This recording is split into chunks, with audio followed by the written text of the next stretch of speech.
গতকাল আমরা গেছিলাম Bangra gold cup football tournament উদ্বোধনীয় ম্যাচ খেলা দেখার জন্য। প্রথম অবস্থায় বাড়ি থেকে বের হইলাম আমি, ইয়াসিন, রাকিব, ভাইগনা তামজিদ। তো আমরা বাড়ি থেকে বাড়ানোর সময় গাছ থেকে গম পেরে নিলাম। আর ইয়াসিনের কইতাছি তুই গাড়ি থামা, আমরা বাঙ্গরা খেলা দেখলাম যে আমি একটা অটো রিজার্ভ করলো। পরে ইয়াসিন একটা অটো থামাইলো, অটোর মাধ্যমে আস্তে আস্তে করে আমরা সবাই উঠতে গেলাম গা। উঠতে যাওয়ার পরে এক পর্যায়ে আমরা মাঠে চলে গেলাম। যদিও আমরা মাঠে একটু আগে আগে চলে গেছি, কারণ হচ্ছে ভাবছিলাম মানুষ মনে হয় অনেক বেশি হয়ে যাইব।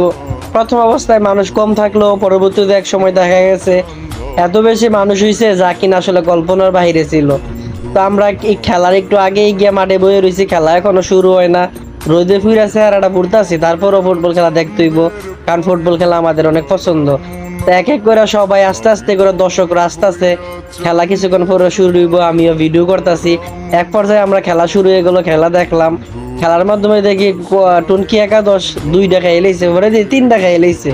তারপরে কইলাম যে না রে, আর খেলা দেওয়ার লাগতো না ভাই জায়গা, কারণ পরবর্তীতে সবাই একসাথে বেরোইলে হাঁটাহাঁটি করতে অনেক কষ্ট হইব।